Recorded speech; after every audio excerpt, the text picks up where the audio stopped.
that last week went well, and I apply what last week I shared with you that I learned to say no.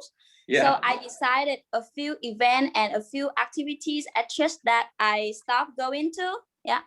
And instead I spend more time for myself, and I spend to disciple some another friends of mine at church. Yeah. So I see that my time used efficiently. Yeah.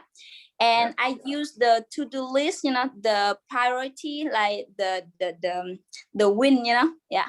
So I see that my day went well, and then it's very clear. So I applied exactly like you said, like the night before, I wrote down everything that priority for the next day. So I apply it. So I see that I have more time to I don't feel stressed, to face activity during the day. So it's really nice. So I learned to actually I chose to disable, you know, like the social media like Facebook. I disable on my phone, you know. So actually I committed that this week I don't check it. Good. So and then when it disappear from my screen, so I don't check it. And I save a lot of time.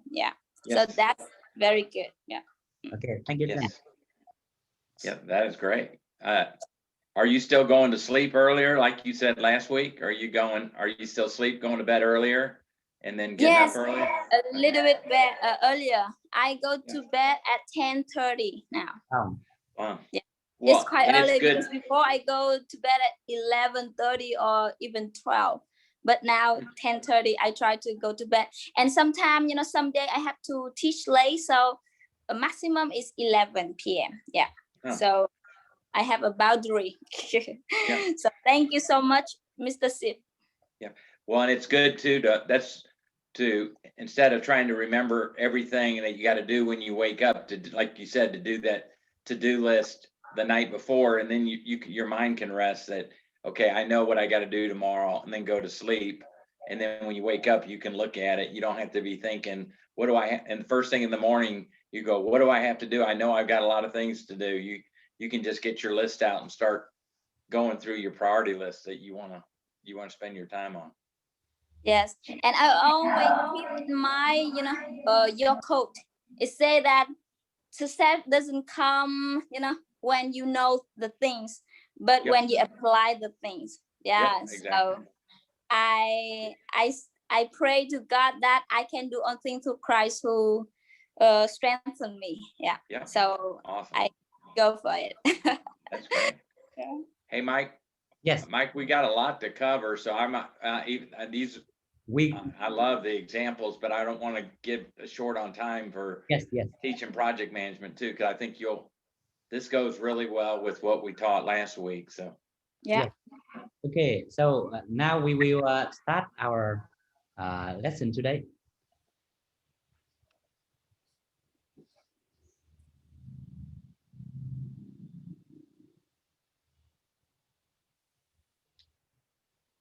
Oh, I'm sorry. Okay, that's the first one.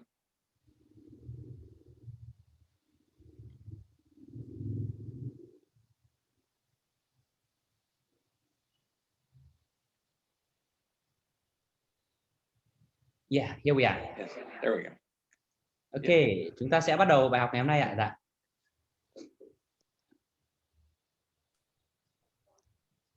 Okay. Yes, Mr. Steve, we are ready. Okay. This goes really well with time management, but if whatever you're paying for this class, just this lesson alone will pay for it. I mean, because what I'm doing is giving you, I do a lot of business plans I've done in my career at Coca-Cola and in consulting, and I've tried to make it really simple. And this is not somebody that I'm teaching you, these are things I've learned myself. So Mike, go ahead and you can translate that one. Chương trình học ngày hôm nay bác Tiếp chia sẻ nó rất là giá trị, vì bác sẽ khi làm việc ở Coca-Cola, bác là người lên kế hoạch rất là nhiều và thực hiện rất là nhiều kế hoạch kinh doanh cho Coca-Cola. Và những kiến thức mà bác chia sẻ ở đây thì không phải bác lấy kiến thức từ một ai đó để bác dạy, mà bác lấy từ chính kinh nghiệm làm việc thực tế của mình. Yes, Mr. Steve. And this will help you whether you own a company or you work in a department within a company or your personal life.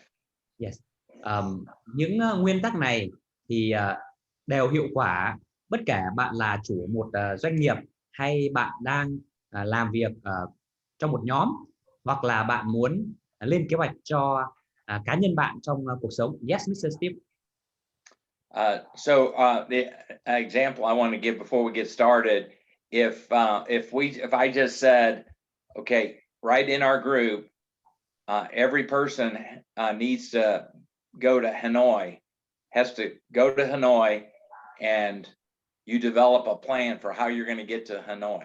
Yes. So one of the ways that you could just start like walking or, and just doing things. But if you actually had a plan on how to get there, you're going to be a lot more effective and based on the resources you have, when you have to be there, why you have to be there. So what we're going to do is it's like with time management, being real specific with your time. This is being real specific with your plan for your business. Thì bác muốn lấy một ví dụ chẳng hạn, nếu bây giờ tôi đề nghị là các bạn mỗi người ở đây hãy đi đến Hà Nội chẳng hạn, thì nếu mà chúng ta không có kế hoạch, không biết nguồn lực, chúng ta có một vài bạn sẽ đi bộ, một vài bạn đi xe máy, hay là thực hiện một vài cách thức khác nhau. Nhưng bác nói rằng là việc lên kế hoạch, giả sử tới lên Hà Nội thôi, thì chúng ta cần phải xem xét những cái nguồn lực mà chúng ta có, mục tiêu mà chúng ta có, và những phương tiện mà chúng ta có thể, và sau đó chúng ta sẽ lên kế hoạch cho điều đó, và chúng ta sẽ có thể làm việc hiệu quả hơn rất là nhiều. Thì đó chính là những nội dung mà bác sẽ chia sẻ trong buổi tối ngày hôm nay. Yes, Mr. Steve. And then also I'm going to share my plan. I've been in my current job for 1 year now with FCA, Fellowship of Christian Athletes. So there was no plan in place in my job. So I created a plan using the same, what I'm going to teach you. And I'm going to give you a copy of that, Michael, share it. Yes. But you can see how I took the principles and then made it into a plan to give direction to our group. Yes. Và bác sẽ chia sẻ những nguyên tắc, và sau đó bác cũng sẽ lấy một dự án, mà bác Steve thì bác mới nhận nhiệm vụ 1 năm trước trong một mục vụ cho những vận động viên thể thao ở thành phố Atlanta, Georgia. Và lúc bác đến đó thì tổ chức đó thì không có kế hoạch gì cả, đơn thuần họ làm theo cảm hứng và kết quả rất là tệ, vì vậy họ phải mời bác về, và bác sẽ chia sẻ cái kế hoạch mà bác đã lên và đang thực hiện, và mình có thể chia sẻ kế hoạch của bác đang được vận hành rất tốt, và các bạn cũng sẽ được gửi bản copy của kế hoạch đó, và các bạn có thể đọc để hiểu được những nguyên tắc mà bác sẽ dạy ở đây áp dụng như thế nào vào công việc của bác hiện tại. Yes, Mr. Steve. Okay, so let's get started. Let's go to the first slide, the next slide, Mike. Okay, so the first question is why do you develop a business plan?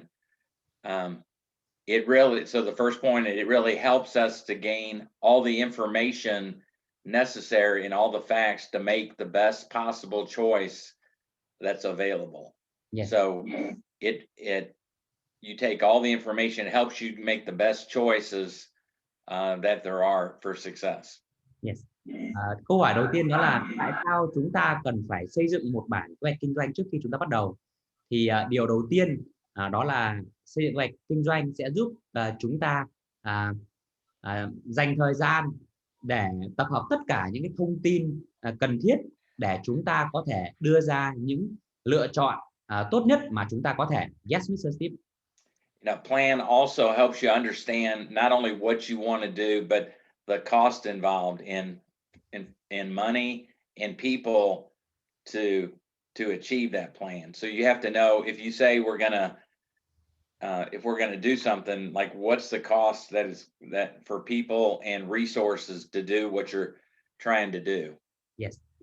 Và một vấn đề rất là quan trọng khi bạn xây dựng kinh doanh đó là về tài chính.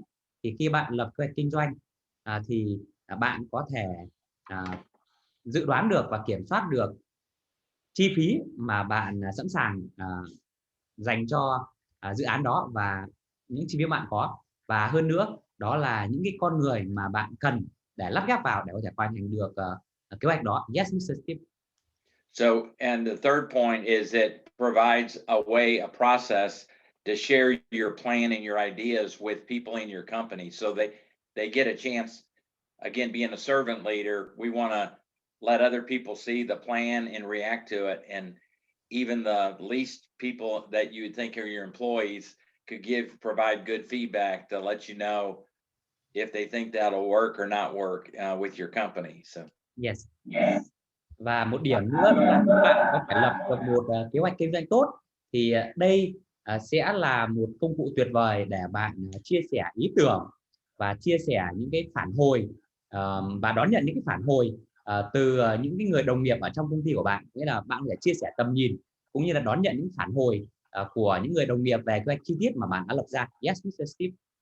And then at some point, if your company grows, you're going to need capital for your company, and the investors or people that either board of directors or investors that help you with capital, they're going to say, do you have a plan for your business? And they're going to have a lot more confidence in where you're going if you can show them you do have a business plan. Yes. And it makes sense to them. Yes. Và khi công việc của bạn phát triển thì kèm theo đó là nhu cầu về vốn, và lúc đó bạn có thể cần tìm đến hội đồng quản trị hoặc là những cái nhà đầu tư để đề nghị họ góp vốn và đầu tư. Thì lúc đó họ sẽ hỏi rằng là anh đang ở đâu và anh muốn đi về đâu, và kế hoạch đi từ đây đến đó như thế nào. Và nếu bạn đã có sẵn một kế hoạch kinh doanh tốt, chi tiết và hợp lý thì sẽ dễ dàng hơn cho những nhà đầu tư đó có thể ra quyết định đầu tư và gửi bạn tiền. Yes, Mr. Steve. And then when your plans develop, the different functions in your company like marketing or sales, they understand what the big picture is, what they're trying to do. It helps them to really understand their jobs a lot more. Yes. Và khi mà bạn có thể lập một kế hoạch tổng thể thì trong công ty bạn có thể kết hợp với phòng marketing, phòng bán hàng và rất nhiều phòng ban khác, và họ đều có thể nhìn bức tranh tổng thể và biết rằng đó là bạn đang làm gì và họ có thể đóng góp như nào để giúp đỡ bạn. Yes, Mr. Steve. Okay, so that's the why. Let's go to the next page, Mike. Okay, now this is the hardest part about teaching you this business plan, is taking all the timelines and everything and then trying to make it. I have it to a 6-step process. So this was not taught to me by anybody. This is things I'm learning. If I'm trying to teach you in the best way I know how, to using my 35 years in business to say a business plan is really these 6 steps. Yes. Và bác Steve đã hệ thống hóa việc xây dựng kế hoạch kinh doanh ở trong 6 bước, và 6 bước này đó là được xây dựng dựa theo 35 năm kinh nghiệm làm việc cho Coca-Cola và lập kế hoạch kinh doanh của bác. Và vậy là bác sẽ cố gắng hệ thống và ngắn gọn nhất. Yes, Mr. Steve. Okay, Mike, listen, I think I have each one of those 6 on a separate page, so let's go to the next page. Okay, so what step 1 I have is you analyze your current situation in your company. Bước đầu tiên đó là bạn phân tích tình hình hiện tại của công ty của bạn hoặc là tình hình hiện tại của chính bạn. So in this, you have to be honest about what your current situation is. It's like, are you in a good place? Are you in a bad place? Or where are you in business and your current situation of your business as it stands today? Để làm được việc này thì bạn cần phải trung thực với những số liệu và trung thực với chính bạn để nhận định rằng là bạn đang ở đâu, đang ở một vị thế tốt hay là một vị thế không tốt. Yes, okay. Please wait for one minute. One man need to want to come. So, okay. Yes. Okay. All right. So, and then in your current situation, you want to use all the facts you can use, like your sales trends, your expenses, your profit, how you're doing against your competitors. You wanted anything fact-based that you can add to see how your company is doing, what's your current situation, and then how do you even compare to the last few years, so you can see, are your trends positive or are they negative? Yes. Và bác có nói rằng là để có thể phân tích được tình hình hiện tại thì chúng ta cần phải thu thập những cái dữ liệu và sau đó chúng ta có thể dự đoán những cái xu hướng. Có nghĩa là bạn cần phải biết được rằng tình hình kinh doanh của năm ngoái như thế nào, tình hình tài chính như thế nào của bạn ở đây như nào, và tất cả cần phải có một con số để nhận định một cách chính xác. Yes, Mr. Steve. Okay, so one of the ways that in business, this is pretty common. I don't know if people heard a SWOT analysis. It's SWOT analysis, and I'm going to take you through how you do that. Yes. Và ở Mỹ và có thể nhiều bạn đây đã được nghe nói có một công thức để có thể phân tích tình hình hiện tại, đó là công thức SWOT, có nghĩa là chúng ta phân tích về thế mạnh của công ty, phân tích về điểm yếu công ty, phân tích về cơ hội mà chúng ta đang có, cũng như là những thách thức mà chúng ta có thể đối mặt. Yes, Mr. Steve. So the first thing you do is you write down what's your strengths of your company. What are you good at doing right now? Yes. Điều đầu tiên đó là chúng ta cần phải biết được điểm mạnh của công ty hay ngành nghề kinh doanh của bạn. Có nghĩa là cái điều gì mà các bạn tự tin rằng các bạn đang làm rất tốt ở thời điểm hiện tại. Yes, Mr. Steve. So an example, I think we have somebody that's in the restaurant business. So you might look at your strength might be our strength, or we have good employees, or we have a really good lunch menu. We do really good at breakfast and lunch. So it's like, what are you good at doing? Or we do good takeout business. So that's our strength. We do 49% of our business is carry out. And so whatever those strengths are, you list down what are you really good at doing. Yes. Ví dụ như là ở đây có anh Chí, anh Út làm trong ngành kinh doanh về thực phẩm, về ăn uống, thì anh có thể đưa ra thế mạnh công ty, đó là chúng tôi có những người nhân viên phục vụ rất là nhiệt tình, quán rất là sạch sẽ và thoáng và sáng, và chúng tôi có menu rất là đa dạng và giá cả của chúng tôi rất hợp lý. Thì đó là những cái thế mạnh mà anh Chí tự tin rằng là công ty của anh có thể cạnh tranh. Yes, Mr. Steve. So that's important to, like, what are you really good at doing? Because when you develop a plan, you want to focus on your strengths, on what you're really good at doing. Yes. Và đó là điểm đầu tiên. Có nghĩa là khi các bạn bắt đầu muốn mở một công việc kinh doanh hay là mở rộng, thì điều đầu tiên các bạn cần phải có được sự tự tin trong năng lực của mình, đó là bạn có điểm mạnh gì và bạn có thể làm tốt điều gì. Yes, Mr. Steve. So, and then second is your weaknesses. You look at what you're not good at doing. Điều thứ hai đó là chúng ta cần xem xét về điểm yếu của công ty chúng ta, có nghĩa là chúng ta đang thiếu sót điều gì và đang làm không tốt điều gì. Yes, Mr. Steve.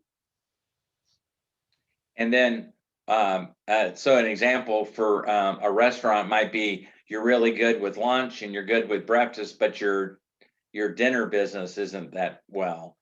Or you're not doing you do most of your dine-in business, but you're not doing as well as other places with carry-out. Yes. Ví dụ như là anh Chí thì giả sử anh có thế mạnh vào phục vụ mọi người vào buổi sáng và buổi trưa, nhưng về buổi tối thì anh chưa biết làm sao để hấp dẫn mọi người hơn, tại vì lúc đó những người làm phòng họ về nhà hết rồi. Thì có cái đó là điểm yếu của anh Chí, và là chưa có thể thu hút khách đến quán anh vào buổi tối. Thì đó là điều mà chúng ta cần cải thiện. Yes, Mr. Steve. Or you're not providing good customer service. That your food is good, but your weakness is you're not providing really good customer service to the people that are sitting at the tables. Ví dụ khách vẫn ở trong chỗ anh Chí có thể là thực phẩm của anh Chí rất tốt và các món rất ngon, nhưng có thể là anh nhận ra rằng đó là những người phục vụ chưa thực sự là nhiệt tình và có thể chưa làm hài lòng khách hoàn toàn, thì đó có thể là điểm yếu hiện tại mà có thể được cải thiện. Yes, Mr. Steve. And then so you have your strengths, then your weaknesses, and then ask other people in your company to help you with what you can write down what you think they are, but then get other people in your company to sit down and maybe your managers or people in your company and say, what do you think we're good at doing? What aren't we good at doing? So get feedback from others on what those are, and you'll find they're pretty common. They'll say pretty much the same thing. Yes. Và một điều bạn có thể làm để có thể hiểu về điểm mạnh và điểm yếu của công ty các bạn, đó là hãy tập hợp một vài người bạn, những người hiểu bạn, hiểu công kinh doanh của bạn, và hỏi họ một cách thẳng thắn là hãy cho tôi biết rằng đó là anh thấy công ty tôi đang làm tốt điều gì và vì sao, và đang làm chưa tốt điều gì và vì sao. Và khi bạn hỏi thẳng thắn như vậy, họ trả lời các bạn thì họ sẽ trả lời cho bạn những cái điểm rất là chung, vì những cái điều đó thì thường mọi người sẽ nhận ra, và bạn sẽ có thể biết được rằng là điểm mạnh của bạn thực sự đang là gì và điểm yếu thực sự đang là gì. Yes, Mr. Steve. So the third step is you look for opportunities for your company. Like, what are your best opportunities to pursue for growth in your company? And then you quantify like what that would mean in sales or dollars or customer service. You quantify those opportunities that you're considering going after for your company. Yes. Và tiếp theo đó là các bạn cần nhận định cái cơ hội cho công việc kinh doanh của các bạn. Nhận định ở đây có nghĩa là cơ hội nào là cơ hội tốt nhất mà bạn nên dành nỗ lực để theo đuổi và để làm việc. Và sau đó khi bạn quyết định được rồi thì bạn cần phải có cái lượng giá, ví dụ đó là liệu cơ hội này có thể mang tới bao nhiêu doanh thu, bao nhiêu lợi nhuận, và những cái con số mà bạn có thể lượng giá về chính xác cơ hội mà bạn có thể nhận được. Yes, Mr. Steve. So part of opportunities might be looking at competitors and what they're doing that you might not be doing and saying, they're doing a good job in here. We ought to consider. They might do carry out a different way. They might do some marketing a different way, but you're looking to identify all the opportunities that you think could help you in your business. But you try to quantify how or put facts behind what each opportunity is worth to your company. Yes. Và một điều rất là tốt để chúng ta có thể tìm kiếm cơ hội đó là hãy dành thời gian để quan sát những cái đối thủ cạnh tranh của các bạn. Có nghĩa là những cái điều gì, những cái dịch vụ nào, sản phẩm nào mà đối thủ cạnh tranh của bạn đang làm tốt và vì sao họ làm tốt, và bạn xem là bạn đã làm tốt hay chưa, hay là bạn có thể học hỏi theo họ. Và sau khi bạn quyết định được có một số cơ hội rồi thì bác Steve nói rằng là sau đó bạn cần phải lượng giá nó, nghĩa là cơ hội nào ở đó, nhưng mà cơ hội đó có thể được chuyển đổi như thế nào, qua doanh thu, qua các số liệu như thế nào, thì cần có một cái dự đoán chi tiết về việc đó. Yes, Mr. Steve. So an example for Coca-Cola for opportunities, we might say there's an opportunity for a different size package with Coca-Cola, or a brand extension, like a flavor of Coca-Cola. And we would identify that, there's a larger package. And if we did the larger package of Coca-Cola, then that would mean X amount of millions of cases for Coca-Cola. If we did a brand extension with a new flavor, and then we'd quantify what that, based on the assumptions that we made, how many cases or how many of product we'd sell or how many dollars we would make from those opportunities. Yes. Như bác Steve chẳng hạn là bác có thể, đội của bác có thể đưa ra nghiên cứu đó là nếu mà cái cỡ của cái chai Coca-Cola lớn hơn một chút và được thay đổi thì có thể là một cơ hội để bắt mắt khách hàng hơn và có thể bán được nhiều hàng hơn. Nhưng sau đó bác cần phải đưa ra cái nhận định đó là vậy tăng thêm bao nhiêu, và nhận định đó dựa theo những cái số liệu nào. Thì có nghĩa là bác cần phải đưa ra những cái nhận định theo những cái số liệu mà có thể lượng giá được, hoặc là bác có thể là đưa ra một cái sản phẩm mới mà khách hàng ưa thích, thì cần phải dự đoán đó là liệu là cái sản phẩm mới này sẽ mang lại bao nhiêu doanh thu và lợi nhuận là bao nhiêu, có nghĩa là cơ hội ở đó là gì. Yes, Mr. Steve. And then the last is threats for your company. Threats are things that could happen beyond your control that if you try to take advantage of an opportunity that a competitor could just do something like lower their prices for food or something that could impact your business. So you have to consider like what your competitors would do. Yes. Thì điểm cuối cùng đó là các mối đe dọa cho công việc kinh doanh của bạn, có nghĩa là có những cái sự việc mà ngoài tầm kiểm soát của bạn, có thể là công ty của họ tìm được một cái sản phẩm mới, hay là có những cái dịch vụ mà bạn chưa thể cung cấp được, hay là tìm đến nguyên liệu mới rẻ hơn, thì đó là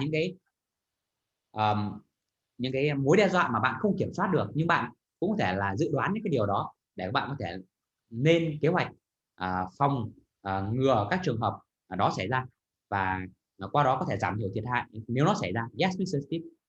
Mike, do you have Powerade and Gatorade in Vietnam? Do you have those brands? Power and Ray. Powerade and Gatorade, do you have those? Yes, no, I think we do not have. What Okay. kind of product is it? It's a sports drink. It's a flavored sports drink. I won't use that example. I thought if you had it, but sometimes the bigger company can do something that really hurt a smaller company. So you have to think through, if you do something and you're not even thinking that they could react to your business, you have to consider like what could happen. Yes. Có thể các bạn không biết rằng là những cái công ty lớn thì họ có sức mạnh về tài chính và kỹ thuật, nên rất là dễ để họ có thể áp đảo thị trường và ảnh hưởng đến những công ty nhỏ. Vì vậy chúng ta cần có những cái biện pháp phòng ngừa cũng như là dự đoán những rủi ro đó để có thể giảm thiểu tối đa nhất khi mà những rủi ro đó xảy ra. Yes, Mr. Steve. So that's a SWOT analysis. If you can do this, do these four things, that gives you a really good picture for a plan of, and on the example that I have, we're sharing with you, I have this I have what the strengths are, the weaknesses, the opportunities, and the threats, and it gives anybody looking at it a really good picture of why you're doing what you're doing. So. Yes.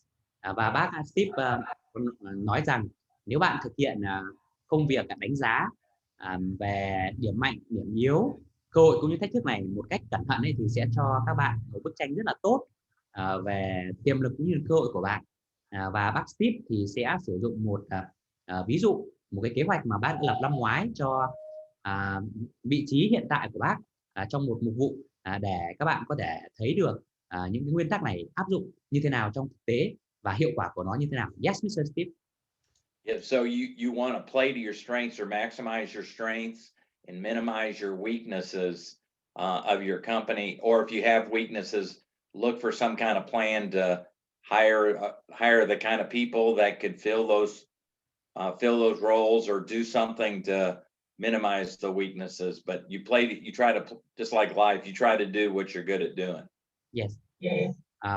Mục đích của việc lập bảng này thì có nghĩa là chúng ta có thể sử dụng bảng này để tối đa hóa cái sức mạnh của chúng ta, đúng không ạ? Những điều chúng ta làm tốt hơn nữa, làm tốt nhất, và những cái điều chúng ta làm yếu thì chúng ta có thể là giảm thiểu, hoặc là chúng ta có thể thuê một đội ngũ hay một ai đó về làm cho chúng ta, để chúng ta dần xóa bỏ đi những cái điểm yếu này. Yes, Mr. Steve. Okay, so let's go to the next page. Okay, so go back one, Mike. Let's go back one. Yeah. Okay. So first step is you develop your current situation, so kind of where you're at, and then you really analyze using the SWOT analysis, like you do analysis of your company or even your personal, if you want to do a personal plan. Yes. Thì bác có chia sẻ cách phân tích SWOT này thì có thể giúp cho chúng ta phân tích công việc kinh doanh của chúng ta cũng như là đời sống cá nhân của chúng ta. Yes, Mr. Steve. Okay, so let's go to the next. So that's step 1 and 2. I said 3, develop the list of opportunities. Again, what you want to do is really quantify the opportunity and what it means to your company if you would pursue that opportunity. Yes. Tiếp theo bác Steve đưa ra bước thứ 3, đó là các bạn xây dựng một cái danh sách về những cơ hội chính mà bạn có thể có được, và sau đó những cái cơ hội mà bạn thực sự là muốn thay đổi. Và sau khi bạn đã ra quyết định có thể là cơ hội 1, cơ hội 2, cơ hội 3 rồi, thì bạn cần phải lượng giá cái cơ hội đó là như thế nào, bạn cần đầu tư bao nhiêu và bạn sẽ có lại được bao nhiêu, để qua đó bạn biết được rằng là bạn cần những cái điều gì để có thể theo đuổi cơ hội đó. Yes, Mr. Steve. So my boss taught me this, and I hope I can teach you in a short time this principle. But so what you do is you develop your opportunity. So in this example, say we're adding a new package of Coca-Cola, and we say based on our numbers that we'll sell about 200,000 cases of product of Coca-Cola, and we'll make $1 for every unit that we sell. Yes. Ví dụ như là đây là một cái ví dụ mà sếp của tôi đã dạy tôi về việc lượng giá cơ hội. Đó là sếp đưa ra một dự án, đó là chúng ta hãy làm cái thương hiệu này nó lớn hơn, có nghĩa là làm cái thương hiệu của một sản phẩm hiện có nó rộng rãi, được biết nhiều hơn ở mọi người, và sau đó thì sẽ tạo ra được một cái chai mới, kích cỡ chai mới của một cái thương hiệu đã có sẵn. Và dự đoán đưa ra đó là chúng ta có thể bán thêm 200.000 sản phẩm, và mỗi một sản phẩm thì lời $1. Vì vậy cái cơ hội này là cơ hội để công ty có thể có thêm $200.000 tiền lợi nhuận. Yes, Mr. Steve. So the way my boss always looked at it, costs. So the opportunity, it will make $200,000 of profit for our company. And then he would ask me how many extra, what's the cost of doing this to pursue, like to add employees, to add costs to achieve the $200,000 opportunity. So I would say, I'd quantify it and say $50,000. So that's opportunity number 1. We will make, after we pay our costs, $150,000 for our company. That's the opportunity. Sau khi dự đoán để bán 200.000 sản phẩm, mỗi sản phẩm lời $1 và tổng lợi nhuận là $200.000. Và đó là dự đoán của tôi, và sếp sẽ hỏi là cái chi phí để có thể thực hiện dự án này như thế nào, chi phí về marketing, về tuyển người hay những chi phí khác. Tôi đưa ra sự nhận định là chúng ta cần $50.000 để thực hiện việc đó. Và sau khi mà chúng tôi dự đoán là chúng tôi để kiếm được $200.000 lợi nhuận và chi phí chỉ là $50.000 thôi, thì nếu chúng tôi thực hiện dự án này thì cái số lợi nhuận tổng mà chúng tôi nhận được đó là $150.000. Thì đây là cái điều mà bác Steve nói, đó là lượng giá cái cơ hội đó ra một con số cụ thể mà chúng ta có thể cảm giác tự tin về những con số đó. Yes, Mr. Steve. So I'm going to let you play the president of your company. So if I come to you and show you that we have an opportunity to do something, and we'll make $200,000 in revenue, but we have to use $50,000. It'll cost us $50,000 in new employees and new packaging, but we'll make $150,000 in profit for the company. Would you do that? Yes. Hay lấy ví dụ rằng nếu bạn là chủ một doanh nghiệp sản xuất đồ uống, và tôi trình bày kế hoạch, đó là chúng tôi có một kế hoạch để mở rộng cái thương hiệu đã có sẵn và làm ra một kích thước chai mới, và chúng tôi dự đoán rằng chúng ta có thể kiếm được $200.000 tiền lợi nhuận với chi phí chỉ là $50.000 thôi. Lợi nhuận mà chúng ta có thể có được khi chúng ta thực hiện đó là $150.000. Liệu rằng bạn là giám đốc, bạn có sẵn sàng lắng nghe và đầu tư hay không? The answer is say yes. Chắc chắn là câu trả lời I'll do that. As the president of a company, yes, I'll do that. Yes. Chắc chắn So what you do is develop all your opportunities, then you rank which ones are the best ones to pursue for your company. Yes.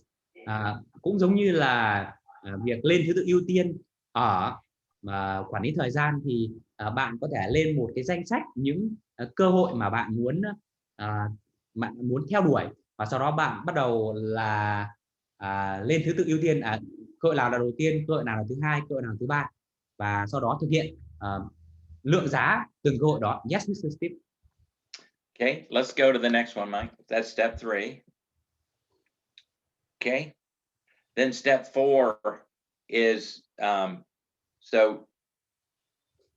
lot of the step 4 is the how. So how are we know what the opportunities are, and then so that's the strategic part. So now we have to get specific on what we're actually going to do to accomplish the opportunity.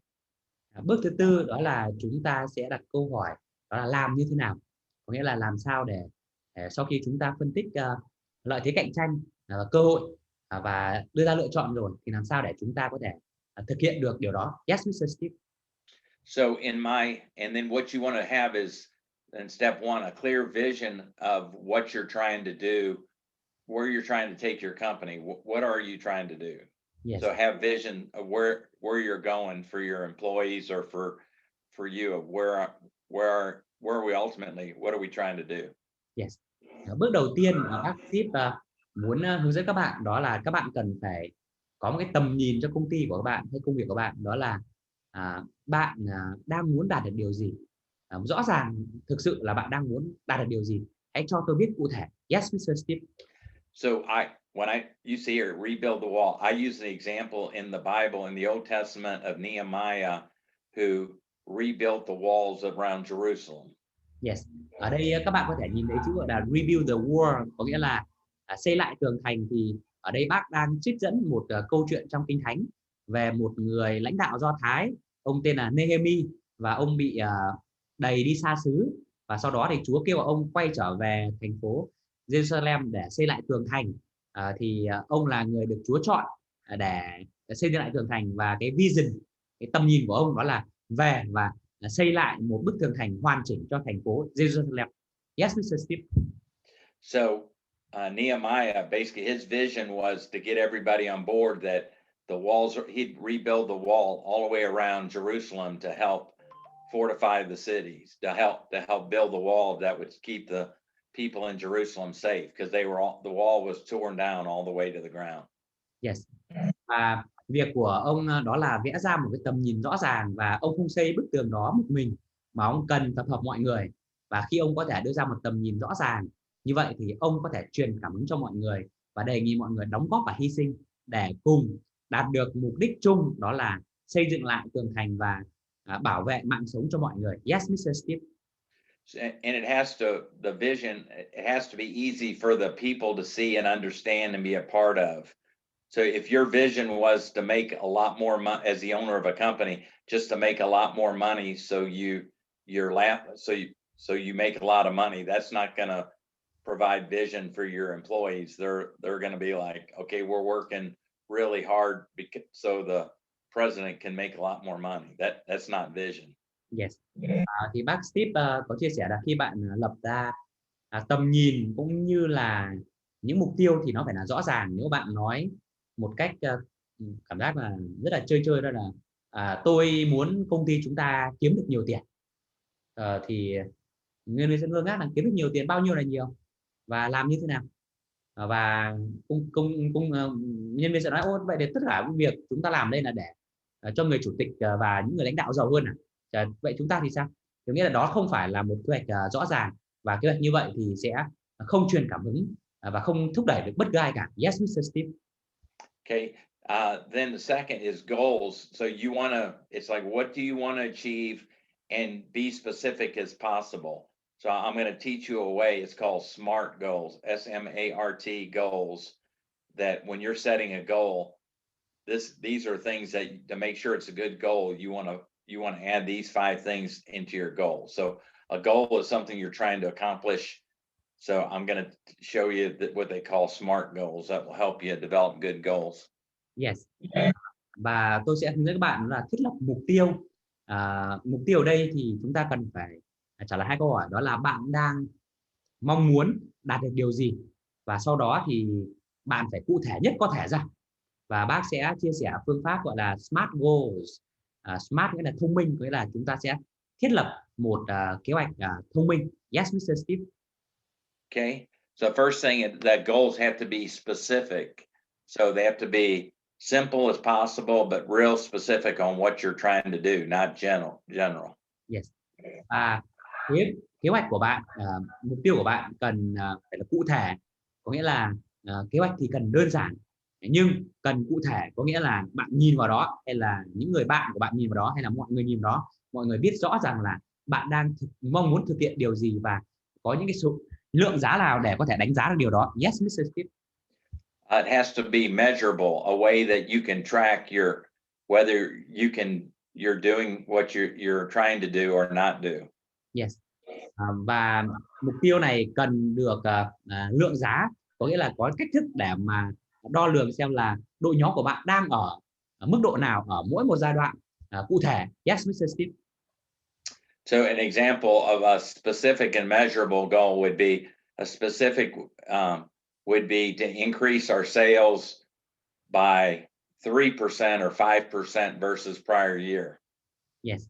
Thì một kế hoạch cụ thể có thể được đặt ra, đó là chúng ta mong muốn sản lượng bán hàng và doanh thu của năm nay sẽ tăng trưởng 3 đến 4% so với sản lượng bán hàng và doanh thu của năm ngoái. Yes, Mr. Steve.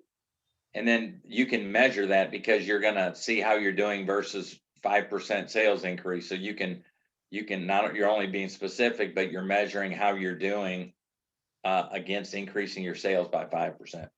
Yes.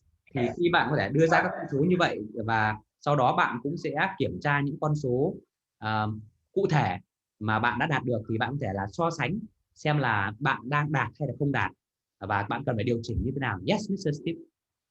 And then the third is achievable, the A. So it has to be able to achieve it. So if you said, our sales have been up the last 2 years, 2% versus last year, percent change, and then this year we're going after 5%. Okay, that's achievable. But if you said next year we're gonna be up 75%, unless you had some way that kind of capture that amount of gigantic growth, like opening more restaurants or doing something, that's not going to be achievable. So if you put the goal too far out that nobody can achieve, it's not good for employees. Yes. Và bác, nguyên tắc thứ ba đó là achievable, có nghĩa là mục tiêu bạn đưa ra thì bạn và đội nhóm bạn cần phải cảm nhận được rằng là bạn có thể đạt được điều đó. Có nghĩa là giả sử như là anh Chí, anh đặt mục tiêu là so sánh các tháng thì mỗi tháng mức tăng trưởng là tầm 2% chẳng hạn, thì anh đưa ra mục tiêu là chúng ta sẽ đưa ra thay đổi này, và tháng này chúng ta có thể đạt được mức tăng trưởng 5%, thì đó là có thể đạt được. Nhưng nếu anh đưa ra là chúng ta phải tăng trưởng 75% chẳng hạn, thì bác dùng cái từ là gigantic, nghĩa là đấy là một mức tăng trưởng khổng lồ, và có thể đó là một mức tăng trưởng không thể đạt được nếu không có những việc như là mở thêm các nhà hàng mới trong một thời gian ngắn, thì đó có thể là mục tiêu không thể đạt được. Yes, Mr. Steve. Okay. I said realistic. Said Rome wasn't built in one day. They have to be realistic of what your goals are.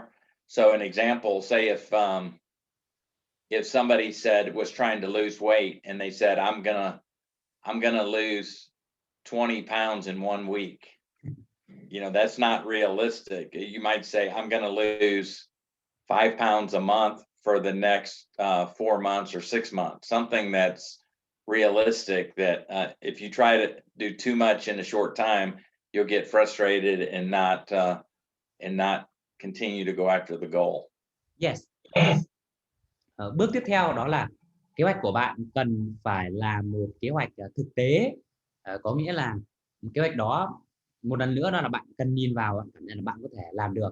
Giả sử như là một ai đó đang bị thừa cân chẳng hạn, và thừa nhiều lắm, mà đưa ra mục tiêu rằng là trong vòng 1 tuần tới tôi sẽ giảm 10 cân. Đó thì có vẻ là mục tiêu rất lớn nhưng không thực tế. vì chúng ta biết rằng là không thể đạt được điều đó. Nhưng nếu mà người đó đưa ra những cái kế hoạch đó là ok, tôi sẽ luyện tập thể dục một cách thường xuyên, ăn uống ít hơn, đều đặn hàng ngày, và mỗi tháng tôi cố gắng giảm một tầm 2 cân đều đặn trong 5 đến 6 tháng, thì có thể là trong 6 tháng tới họ có thể giảm được 10 cân và có thân hình gọn gàng hơn. Thì đó là một kế hoạch thực tế. Còn kế hoạch đầu tiên 10 kg trong một tuần, đó là một kế hoạch không thực tế. Và nếu mà bạn đặt mục tiêu nó quá xa và bạn không đạt được ấy, thì bạn luôn luôn ở trong trạng thái thất vọng và không được khích lệ, và dần dần bạn sẽ bỏ cuộc. Yes, Mr. Steve. Okay, so these are that's step 4 on developing really good vision and goals, and in using the SMART idea to accomplish or to develop and accomplish your goals. Yes. Thì bác Steve nói rằng chúng ta thực hiện bước thứ 4 này để chúng ta có thể cụ thể hóa những cái điều chúng ta muốn thực hiện, và qua đó chúng ta lên kế hoạch tốt hơn là chúng ta đã thực hiện những việc đó như thế nào. Yes, Mr. Steve. Okay, now go to the next page. Okay, the step 5 is you need to determine the resources needed to execute your plan. So you're saying here's our plan, and then here's the people and financial resources we need. So we have to basically see, okay, we want to do certain things. Do we have, or can we get the resources needed to execute the plan? Yes. Bước thứ 5 của việc xây dựng kế hoạch kinh doanh đó là chúng ta cần phải xác định rõ ràng những cái nguồn tài nguyên mà chúng ta cần để thực hiện kế hoạch thông minh. Cái kế hoạch mà vừa rồi chúng ta đã lập đó, kế hoạch đó thì chúng ta cần phải xác định được rằng là cần bao nhiêu con người để thực hiện kế hoạch đó, và cần bao nhiêu tài chính để có thể thực hiện dự án đó. Yes, Mr. Steve. Okay, so the next thing is you develop your strategies and your tactics to help you with the plan. And then let me explain, I'm going to explain what those two things are. Yes. Và bước tiếp theo đó là sau khi bạn đã phân tích được con người và nguồn lực bạn cần rồi, thì bạn cần phải có một chiến lược phát triển, một cái chiến lược ở đó bạn có thể nhìn về tương lai. Bạn biết được rằng là ở mỗi giai đoạn thì bạn cần phải đưa ra những cái lựa chọn nào, những cái quyết định nào để qua đó bạn có được khả năng thành công cao nhất. Yes, Mr. Steve. So your strategy is really making the best choice based on that gives you the best chance of success for your plan. So a strategy is just, it becomes like making a specific choice on your best chance for success. Yes. Lên cái chiến lược có nghĩa là chúng ta đưa ra những cái lựa chọn quan trọng, mà những lựa chọn đó chúng ta đã phân tích và tin tưởng rằng khi chúng ta đưa ra những lựa chọn đó theo những cách thức theo một cách thức cố định như vậy thì chúng ta sẽ có được cơ hội tốt nhất để thành công. Yes, Mr. Steve. So we'll go back to Coca-Cola as an example. So say we at Coca-Cola overall, they say our goal for this coming year, well, say our vision is to become the #1 soft drink company in the world. So, you know, we have a big vision. Yes. And say our goal for the year is to increase our sales and revenue by 5% versus prior year. Yes. Thì nếu ví dụ quay trở lại của Coca-Cola chẳng hạn, thì nếu mà công ty nói rằng là chúng ta hãy cố gắng trở thành một công ty nước giải khát hàng đầu thế giới vào năm tới, thì đó là một việc rất là chung chung. Nhưng nếu mà ban lãnh đạo ngồi xuống và nói rằng là năm tới chúng ta sẽ cố gắng đạt mức tăng trưởng về doanh số và doanh thu là 5%, thì đó là một kế hoạch chi tiết. Yes, Mr. Steve. Okay, so then we looked at all of the opportunities and tried to assign numbers and values to our opportunities to see which ones we think will help us to achieve our 5% sales increase. Yes. Và sau đó thì chúng tôi sẽ ngồi xuống và phân tích mọi cơ hội mà chúng tôi có, mọi số liệu mà chúng tôi có, và xem rằng là 5% đó có thể đến từ những hạng mục nào, và sau đó chúng tôi sẽ bắt đầu là đưa ra những lựa chọn dựa theo cái cơ hội ở những cái hạng mục có thể đem lại sự tăng trưởng đó. Yes, Mr. Steve. So two of our strategies that we're going to implement are, one is to have new package for Coca-Cola in the coming year across the whole US. And then the second strategy is to have a new flavor of Coca-Cola, like cherry Coca-Cola or vanilla Coca-Cola. Those are two of our strategies that are going to help us to achieve the 5% sales increase overall for our company. Yes. Thì khi mà chúng tôi ngồi xuống với phân tích thì chúng tôi đưa ra hai kết luận để mà đạt đến mức tăng trưởng 5% đó, thì cái sự tăng trưởng đó có thể đến từ thứ nhất đó là chúng tôi sẽ thay đổi cái mẫu mã của sản phẩm Coca-Cola để nó bắt mắt hơn và thân thiện với khách hàng hơn, và qua đó thì họ sẽ muốn mua sản phẩm của Coca-Cola hơn. Phương pháp thứ hai đó là chúng tôi sẽ gia tăng các mùi vị trong nước uống mà người tiêu dùng thích. Có thể là chúng tôi sẽ có Coca có vị dâu, Coca có vị táo, hay là Coca có vị chuối, thì đó là chúng tôi sẽ đáp ứng cái nhu cầu cụ thể hơn nữa mà khách hàng thực sự là sẽ mong muốn sản phẩm của chúng tôi. Yes, Mr. Steve. So a different opportunity, the easiest way at Coca-Cola to get the 5% increase, but it's not the best way, would be just to lower the price on all of our current products that we have in the United States. We could, if we lowered our price, we would get the 5% increase. Yes. Và ở Mỹ, Coca-Cola thì chúng tôi khi tôi muốn tăng 5%, như vậy thì chúng tôi không có lựa chọn cái việc đó là giảm giá toàn bộ sản phẩm của chúng tôi để tăng doanh số, mà chúng tôi sẽ đưa ra những cái lựa chọn là sáng tạo để chúng tôi có thể thực hiện được điều này. So some opportunities we're going to choose not to execute, but these other ones are we're going to plan to execute. Yes. Và sau đó thì chúng tôi lên kế hoạch, đó là sẽ có một vài kế hoạch chúng tôi thực hiện, còn một vài kế hoạch chúng tôi sẽ không thực hiện dựa theo những cái điều mà chúng tôi đã phân tích đó. Yes. Okay. And then we develop programs to help us, specific programs and tactics, I'm calling them, on what specifically are we going to do with our package. Say, for an example, our package introduction. You know, what kind of stores are we going to shoot for to get our new package in? So we have to have all the detail of how we're going to accomplish the rollout of a new package of Coca-Cola.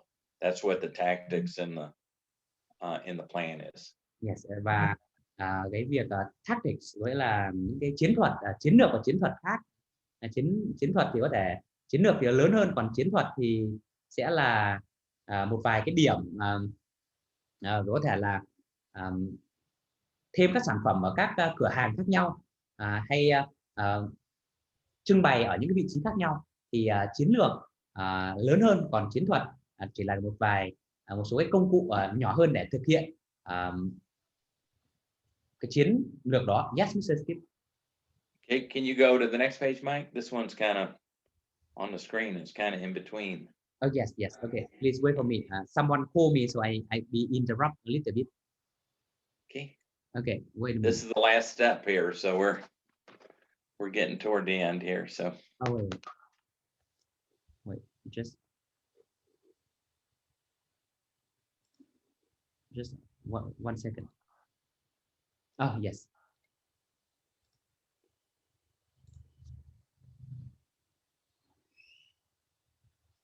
Yes, Mr. Sip, can you see? Not yet, no. Oh, okay. I see Leo waving at me. Oh, yes. There we go. Okay, can you go to the next page, Mike? Yes.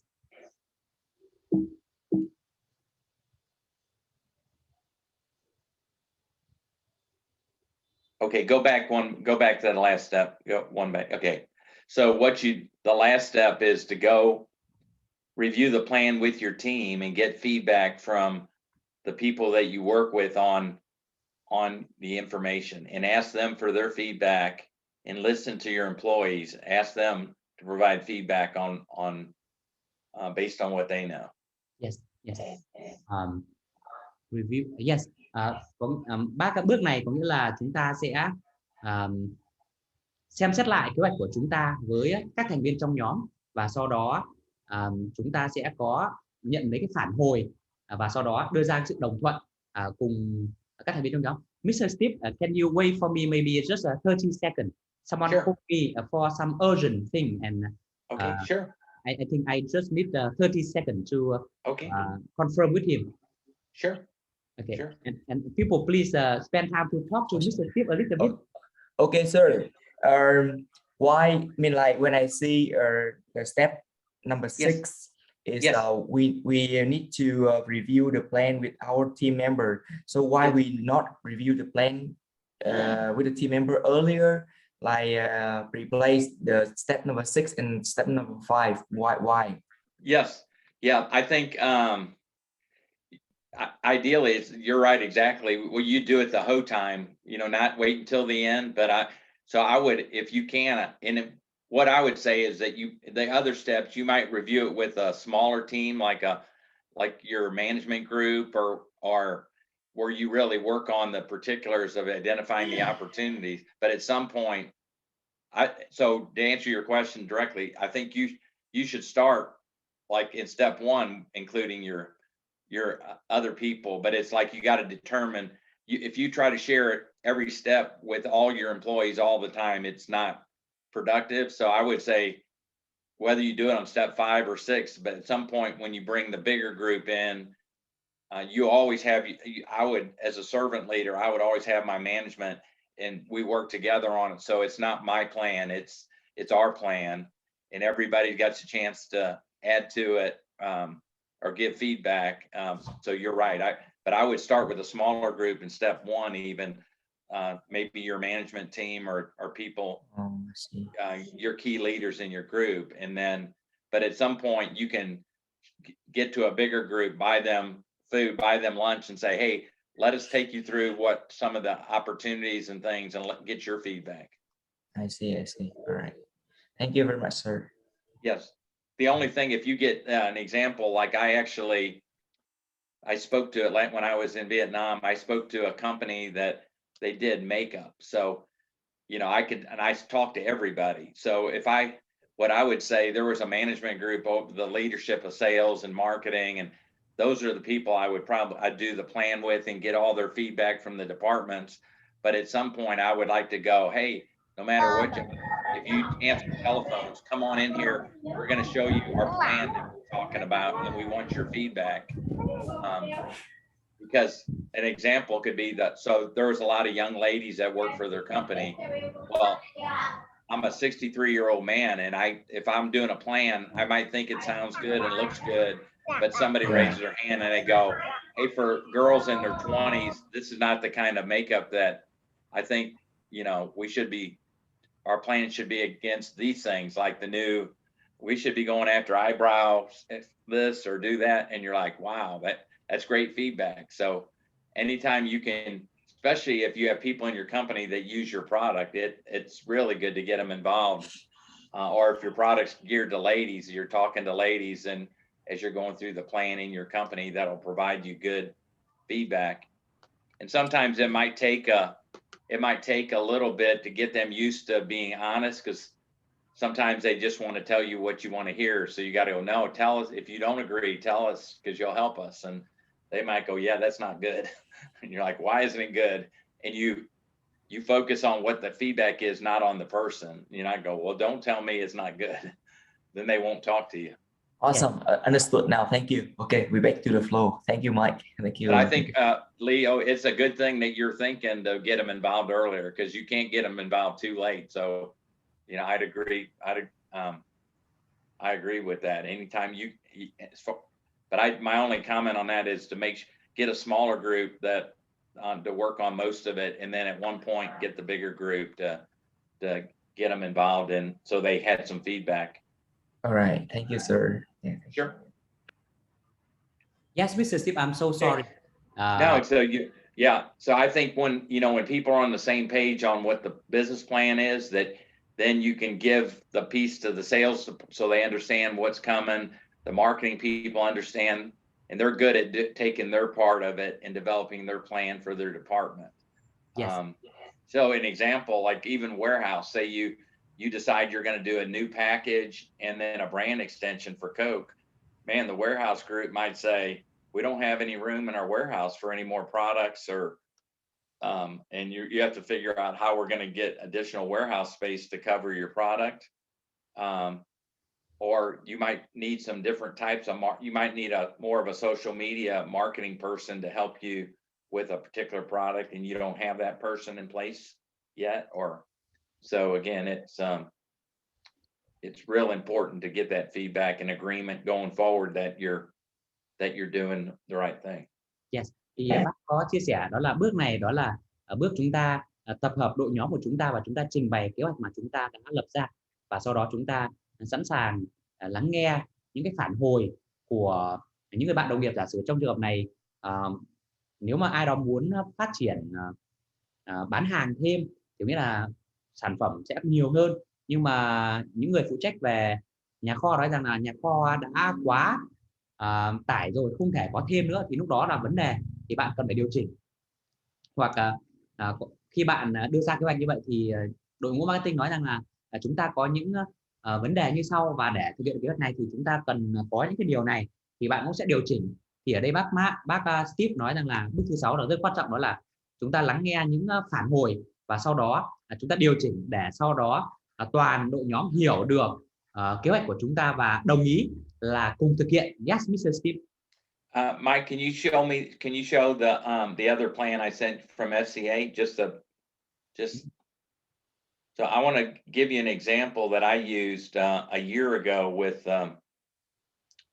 the job that I have now with the Fellowship of Christian Athletes. Yes, bây giờ bác Steve sẽ chia sẻ cho các bạn về kế hoạch mà bác Steve đã lập ra khi bác nhận công việc mới vào năm ngoái. Yes, Mr. Steve, can you see the screen? Now it says pay step 6 right now. It's kind of frozen. Yes. There you go. Can you see it now? Okay. Yes. So this was I started a new job, and for where I work, there was no plan in place at all. So no plan, and they just replaced the area director, a job I took. But so he was taken out of his job, dismissed from his job, and there was no plan in place. Yes. Và đây là tổ chức FCA Charity, đó là tổ chức bác Steve hỗ trợ những huấn luyện viên và những vận động viên trẻ ở Mỹ trong cái hạt của bác. Và khi bác tới nhận công việc này thì tổ chức này là không có kế hoạch, và cái người lãnh đạo cũ thì là được đề nghị là từ chức vì là kết quả rất là tệ và không hề có kế hoạch và lãnh đạo rất là kém. Vậy là bác Steve nhận tổ chức này trong một tình trạng rất là tồi tệ. Yes, Mr. Steve. So I have 12 board of directors that work with me, businessmen, and they said we need a plan. And they didn't know that I knew how to do plans. So I did this within the first few weeks. What you're going to see with the first few weeks I was in my position. Yes. Và khi bác tới thì bác có nói rằng là tôi sẽ cần lập một kế hoạch, và họ khá là ngạc nhiên vì có thể là trước đây thì họ không có lập kế hoạch một cách chi tiết như vậy, và chỉ trong một vài tuần thì tôi đã đưa ra bản kế hoạch cụ thể này, và bây giờ tôi sẽ trình bày với các bạn. Yes, Mr. Steve. Okay, so go to the next page. I want to show you that this is the way I taught you is what and this might help you because it's simple, but it's powerful for people to know what are you trying to do. So yes. So you can go ahead. Yes. Bây giờ tôi sẽ chia sẻ với các bạn những cái nguyên tắc mà tôi vừa trình bày với các bạn áp dụng như nào trong công việc hiện tại của tôi. Yes, Mr. Steve. So you can see I did the exact same steps that I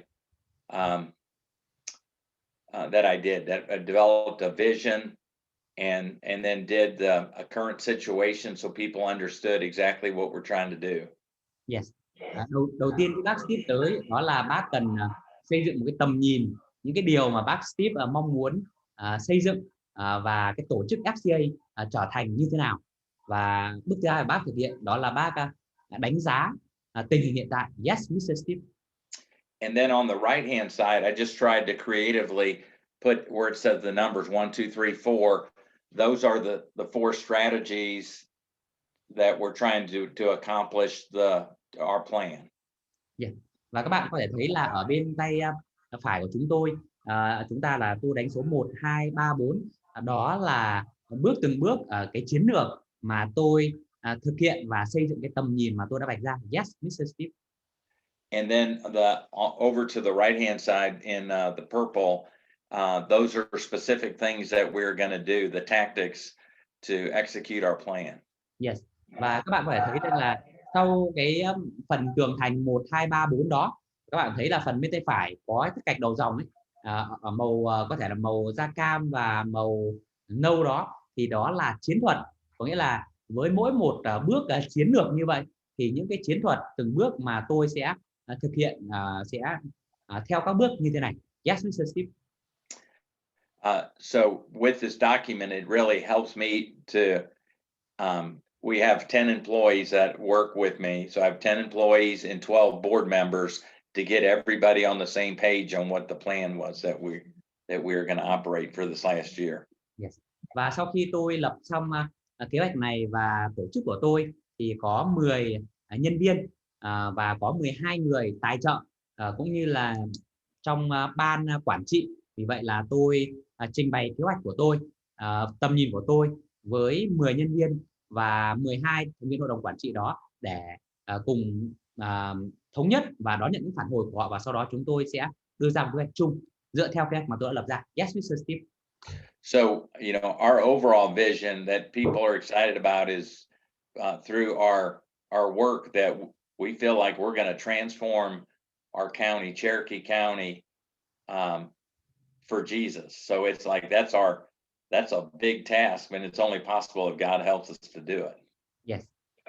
Thì bác có đưa ra tầm nhìn đây, đó là hạt của bác, hạt những cái huyện ấy, có nghĩa là huyện của bác sẽ được biến đổi, sẽ được làm tươi mới hơn, sẽ được nhiều hơn sức sống thông qua công việc của bác tại FCA Cherokee, và điều này sẽ được thực hiện qua tình yêu thương và sự nhân từ của Chúa Giêsu. Yes, Mr. Steve. And most leaders do not have a plan. They just use their power on people and expect them to do what they tell them to do, but it's not strategic and it's not focused. Yes. Thì rất nhiều nhà lãnh đạo họ làm việc mà không có kế hoạch, họ làm việc chủ yếu bằng cái việc đó là sai bảo và sau đó áp đặt mà tới mọi người, có thể bất cứ công việc nào mà họ muốn người khác làm. Nhưng bác dùng từ là not strategic, có nghĩa là như vậy thì không thể gọi là một nhà lãnh đạo chiến lược được, gọi là những nhà lãnh đạo nó rất là cảm hứng. Còn nếu các bạn muốn trở thành một nhà lãnh đạo hiệu quả và bền vững và có chiến lược thì các bạn cần học cách để xây dựng những kế hoạch một cách cụ thể và chi tiết. And it's amazing.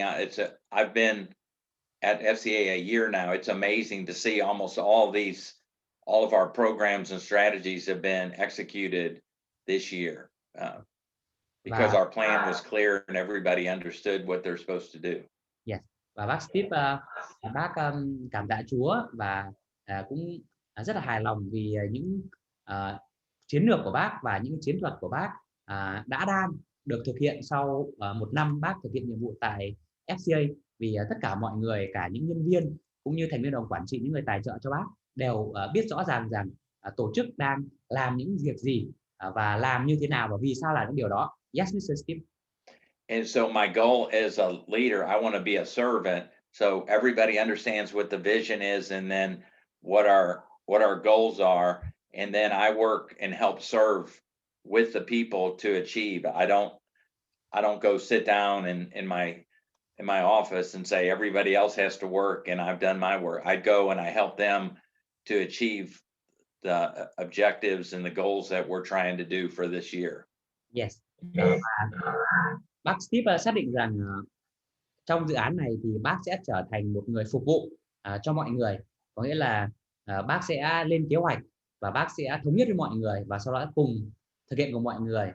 Có nghĩa là bác sẽ không phải là nhà lãnh đạo mà chỉ ngồi ở văn phòng mà sau đó gọi người tới và chỉ việc làm việc này làm việc kia, mà bác sẽ là người rất là sát với việc mà mọi người làm để động viên, để hỗ trợ, và nếu mọi người cần giúp đỡ thì bác sẽ luôn có mặt ngay ở đó. Yes, Mr. Steve.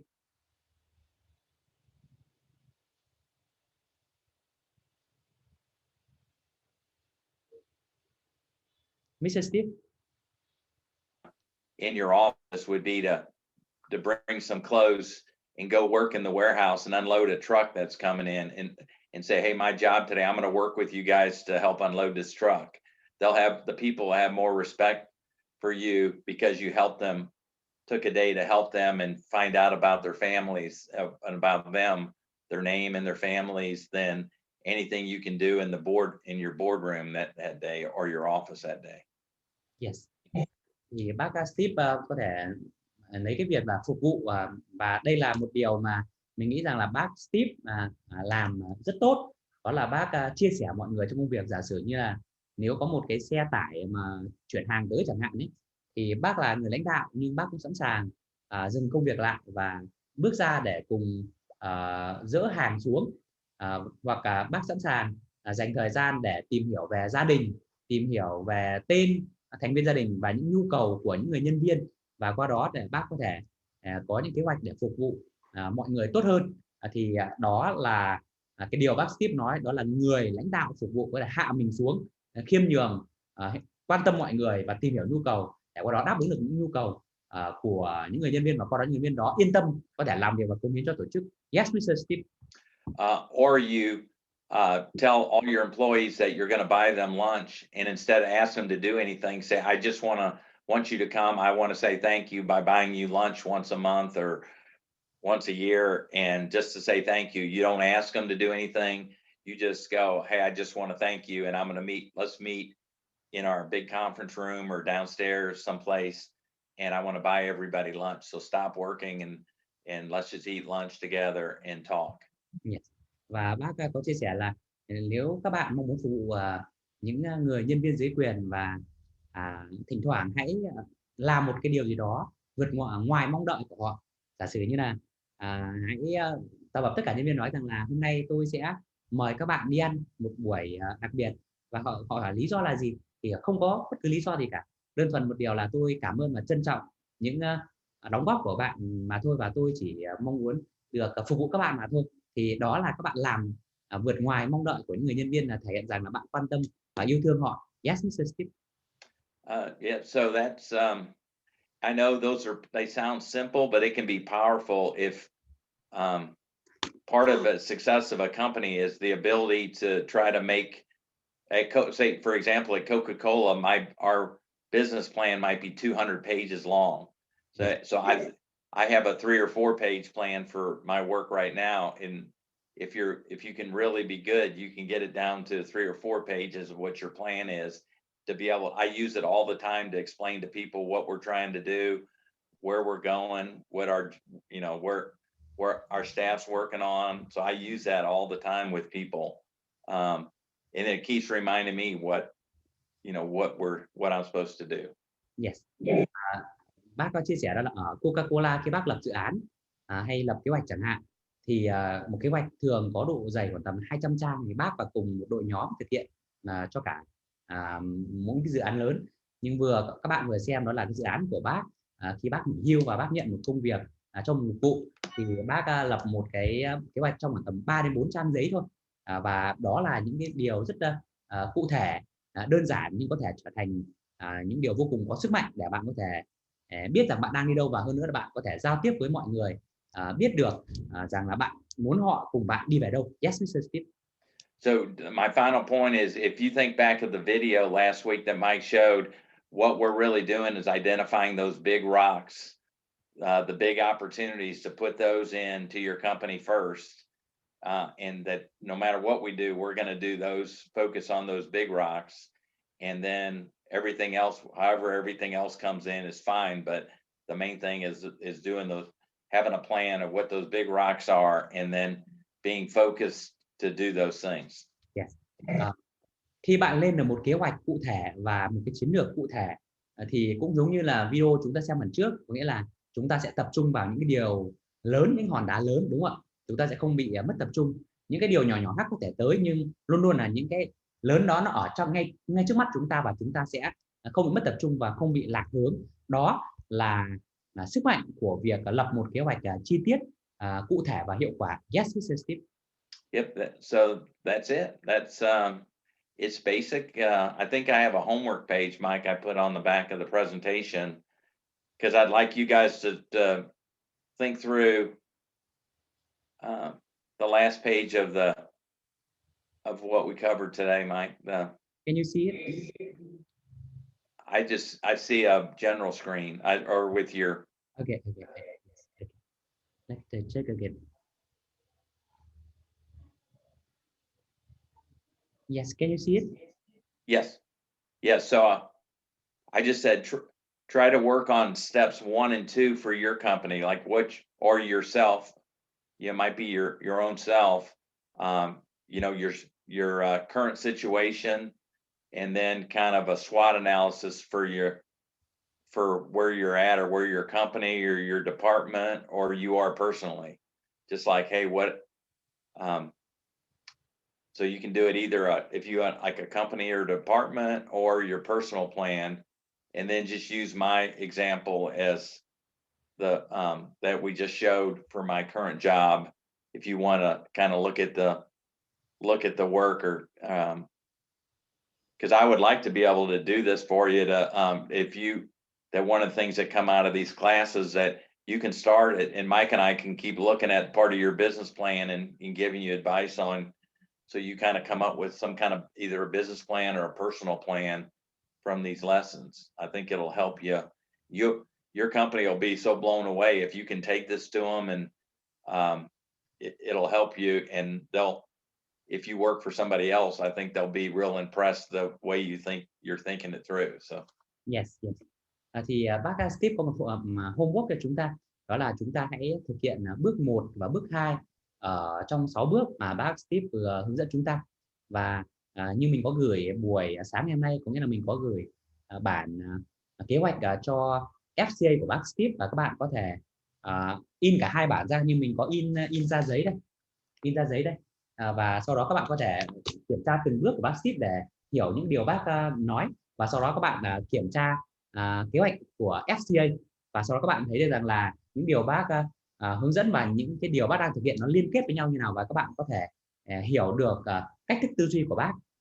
Và nếu các bạn tuần tới các bạn thực hiện 2 bước này, và sau đó các bạn có những câu hỏi nào để các bạn có thể lập một vạch kinh doanh tốt hơn, thì bác Steve và Thúy Anh có thể tiếp tục làm việc với các bạn để giúp đỡ các bạn trong vai trò tư vấn. Như vậy có được không ạ? okay. Mike, I've got about 10 more minutes because we're at our time, but I want to take questions, but I got to leave here in about 10 minutes to go. I've got to drive somewhere in the car to be for another meeting at 10 o'clock, but Yes. I'm good for about another 10 minutes or so. Yes. Questions. Chúng ta, bác Steve sẽ còn khoảng tầm 10 phút nữa cho chúng ta, nên nếu có thể mình có thể có 2 câu hỏi, nếu bạn nào có thì xin mời chia sẻ để chúng ta có thể lắng nghe từ bác Steve ạ. Ở đây đa phần là những người trẻ thôi, những người tin Chúa, cũng có người chưa tin Chúa. Thì câu hỏi là cái kế hoạch của bác Steve là dành cho công ty, cho những người đã có công ty rồi hoặc là làm công ty rồi. Đấy thì lời khuyên của bác Steve dành cho những cái người start up, những người mà họ muốn start up, hiện tại thì họ chỉ có đơn độc một mình họ thôi, thì hoặc là 1-2 người gì đó thôi, thì bác có lời khuyên gì không? Yes. Leo, he has a question that your plan is for the company and for those who work with the team and the company, and most people here, they just young people, and so he asked, do you have any advice for those who are young and single and alone but want to start their own business? Yes, I would do the exact same thing. I would use the same format that I talked, because you have to, even like now, you could use the same SWOT analysis. Like you have to have, first you got to have some kind of idea that you're going to pursue, you know, like it's on what kind of business to start. So your current situation might be you're just starting a business that you'd like to get in a particular area, like a particular, whether it's food business or electronics or technology. And then once you identify the opportunity as an entrepreneur, you can go through the exact same exact same business plan. So Leo, just an example, what kind of business are you in or would you want to get in? Ôi, tôi muốn thế em có cần giờ anh nói luôn. Hiện tại tôi đang làm tổ chức sự kiện, nhưng mà bây giờ tôi muốn mở thêm một cái startup về giao thương hàng hóa với anh, thương mại trading giữa các nước ấy. Yes. So right now he is working in organizing events, but in the future he wants to work on trading and commerce. Okay. Well, so you could do it for your organizing events. An example, have some kind of plan on your currently, like how are you doing using the SWOT net? What are your strengths of your of your company and organize, even though you're doing it yourself, of organizing events? How are you different than anybody else? Can you guys hold on just a second? I got to take this call real quick. Hey, Drew. How you doing? Are we still on for 10?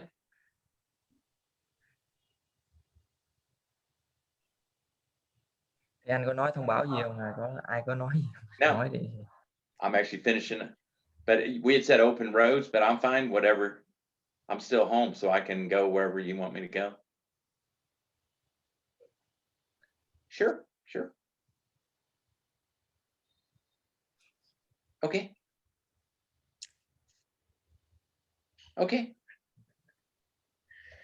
No problem. You want to just text me and tell me just tell me what time works for you? Because I'm sitting here and that'll work. Okay.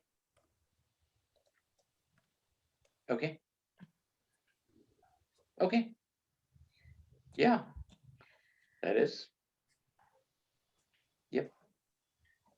Yeah, or give me a couple days to check on it. Yeah, kind of thing. Yep, that is. Okay, just you either text me or whatever, and what time's good for you, and I'll meet you wherever you want to meet. I appreciate you. No problem. All right, bye. Good. That's my 10 o'clock meeting, so we changed our meeting time, so I can take more time now to answer questions. So yeah, the man who called, this is my chairman of my board for my ministry or company. So he's one of my biggest supporters, and he just bought a new airplane that holds 6 people. So he learned how to fly an airplane, and so he has his own airplane. So wow, he's a very wealthy man. Yes. Dạ, không dịch đi anh. Yep. Okay, so you can do this plan for your current job, and then when you're trying to see what you want to do for your commerce and industry, you can already be looking at, like, okay, what role you can't do all of it, so where am I specifically going to look at and analyze could be my opportunity? Where am I going to start, and what's my opportunity? And you really do your homework about the place, and then what are you going to do that nobody else is going to do? So you're going to get business. You're going to focus on what part of, and I think this plan, by doing this, and Mike and I can help you we can help you walk through it. If you get started, I could show you. It's really about making choices, like where's the opportunity and where are you gonna, it's like jumping in the ocean. You got to know, you can't just jump in the middle of the ocean and hope to accomplish anything. You got to decide where you're going to be and where you're going to go. So I think this will be good for both of those. Yes. Câu hỏi này tương đối là dài, nên xin phép là các bạn thứ lỗi không nhớ hết để gì cả. Nhưng mà bác Steve còn thời gian, maybe nếu bạn nào có câu hỏi thì xin mời chia sẻ. Okay, Connor. So thank you for your sharing today.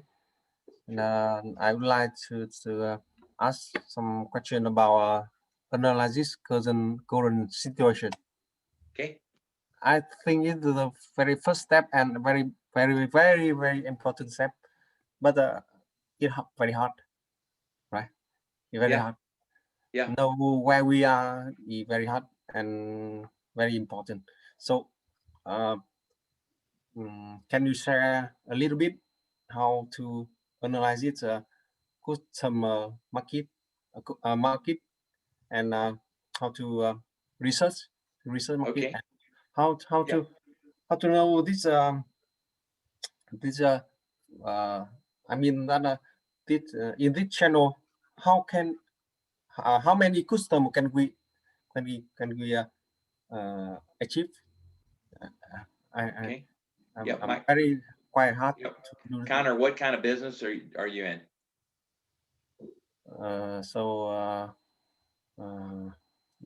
Herbal tea, like herbal tea, herbal. Herbal tea. Okay. Yeah. Okay. So, are you a local company, like a store, or you do things online? Yeah, I'm both online and store. I have Okay. some store as my partner. Okay. So you have a store in there. Yeah. Okay. So, again, you have limited resources and a limited area. So a lot of it is looking at information to try to see like who your competitors are. So one of the ways you can do it would be like, even like, who do you consider your competitors? Do you consider like a coffee shop your competitor, or your tea is sold to drink at home? So part of it is like, are people using your product? So is it the kind where you have herbal tea? Is it like in tea bags? Yeah. You sell like bags of tea that you put in hot water? Mm-hmm. Okay. All right. So part of it is looking to see who you think your competitors are. Like, who is it? Or there are other companies that sell herbal teas. One of the things I always do in consulting is look online to see what do you even know who your competitors are? Like, who else sells herbal tea online, or is there anybody in your area that sells herbal tea? I guess grocery stores and. Yeah, I know almost of them. I know Okay. almost, and I'm doing some research about this. Sometimes I Yep. watch about them. Yeah, well, that'll help you, because you start going in and seeing how much it costs for a package of herbal tea in a grocery store or a convenience store. So you look at, I would call them channels of business. So you look at other channels and see what they're selling their product for. And then what you're trying to do is do something that other people don't do. Like, it's not just normal. Your herbal tea does some special things that are your strengths versus just normal herbal tea. So that's what if you do this plan, you can always go online and look at like the major herbal tea companies and learn how they're marketing and where they're trying to get their product.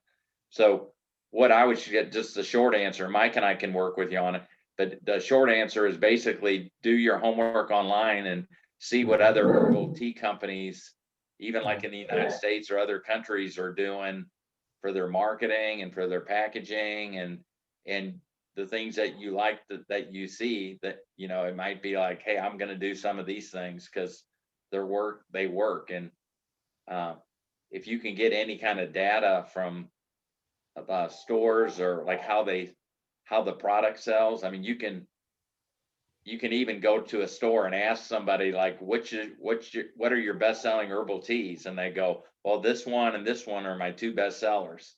And like, why do you think they sell the best? And they might say because of advertising, or they got the best price, or they start giving you to help you understand like who you're competing with. So that's what I would recommend. Yeah. Thank you so much. Mr. Steve, yes, thanks for your answer. Maybe just one more question, and then we need to let you go. There is a man, he wants to ask about the experience. In your experience, what is the most important in launching a new product? It's that's a good question, and I got a good answer for that question. Yes, với anh Út thì đây là một câu hỏi rất hay, và bác Steve sẽ có một câu trả lời rất là tốt cho điều này, vì đây là những điều bác Steve rất có kinh nghiệm. Yes, Mr. Steve. Okay. The key in launching a new product is, to me, is stay small while you're testing the product. That you don't try to go too far, like go to one city or one area of a city to launch your product. Yes. Mà kinh nghiệm bác Steve đó là khi bạn tung ra một sản phẩm mới thì hãy làm điều đó ở một mức độ nhỏ để bạn kiểm tra mức độ phản hồi của khách hàng trước.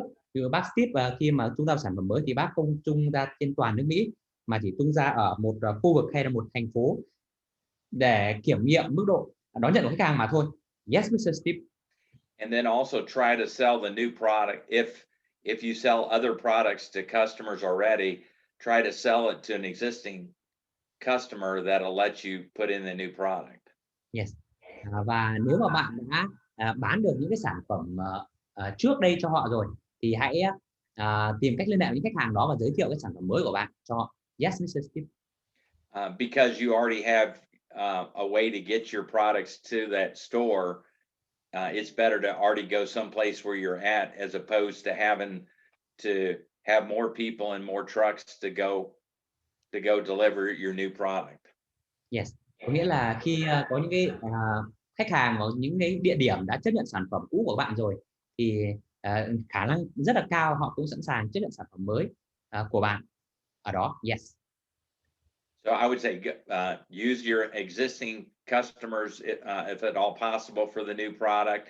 Keep it really in a small area, and then really look at whether what's working and what's not working in that small area. Yes.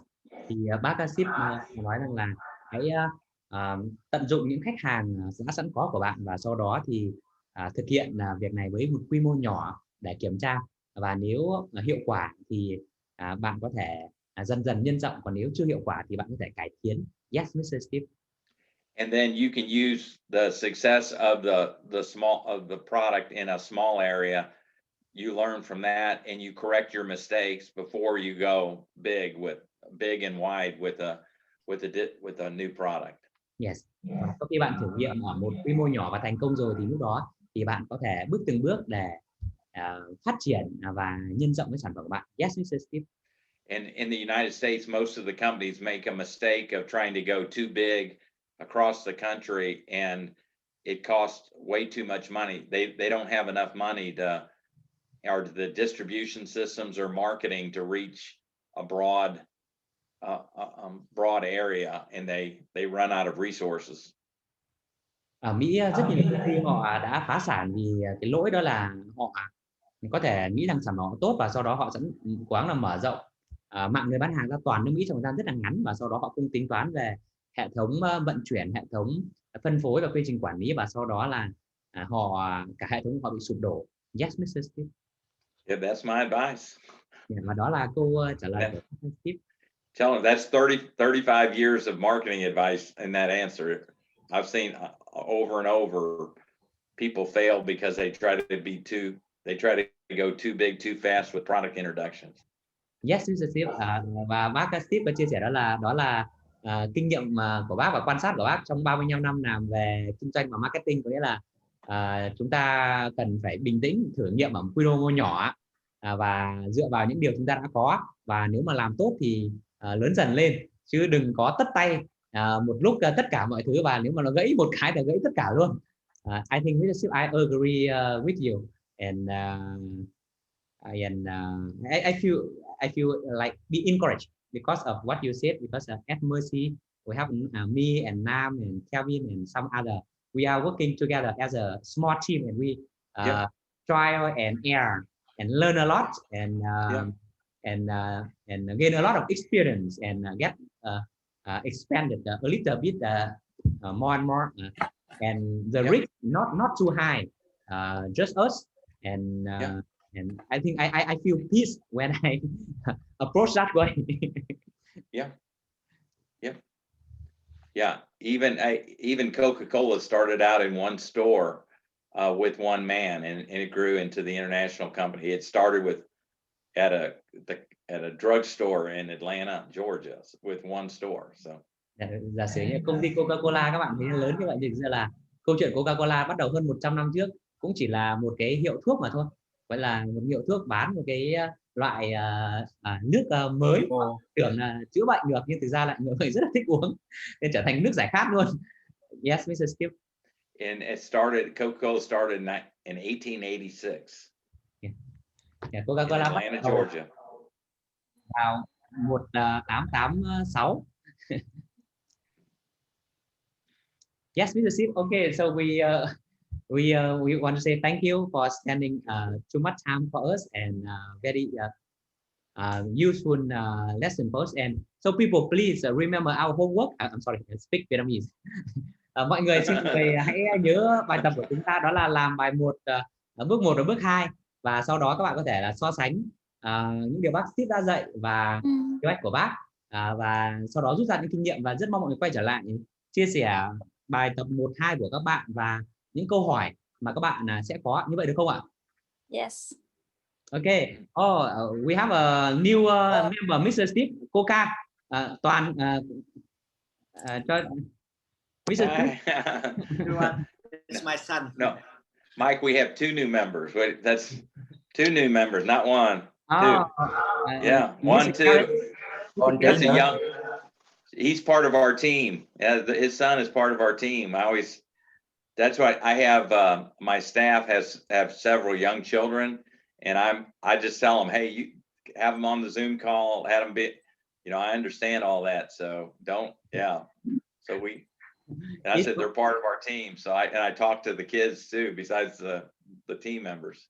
It's wonderful that we have 2 Coca mans now. Yeah. Hi. Hey, little guy. Hello. Hi. Name is Coca. Coca. Hi. Hi. There's a smile. Yeah. That's a cute boy there. He's cute. Okay, so thank you everyone for joining us tonight, and we can't wait to see you next week. Yeah. Thank Yeah, you. Thank you we'll so just much, continue. Mr. Steve, and thank you All right. everyone. God bless everybody. God bless you. Yeah. Goodbye, Mr. Steve. Again. Have a wonderful day. Thank you very much. too. Have a wonderful day All too. right. Bye. Thank you. Bye. Goodbye. Chào Coca, chào thanh niên. Coca cho bác Thế đi con. Vừa đón ở quê ra anh ạ, nên là đến muộn một tí. Ok, không sao. Dễ thương không? Nghĩa ơi, nghĩa rồi. Ok, chào mọi người nhé. Hẹn người một tuần tới. Bây giờ mình cần phải một chút việc gấp. Rồi, tạm biệt thế anh. Bye bye. Tạm biệt mọi người ạ. Thì mọi người nghĩa ao rồi à? Tạm biệt Linh, chào biệt Tuấn. Xin chào. Chào anh Chí ạ. Chào mọi người nha. Chào. Anh Thiên, bye bye. Anh Nhiên, hẹn gặp lại. Anh mình vừa đang ăn cơm mới về, để xin lỗi nha mọi người nha, bữa nay đi làm về muộn.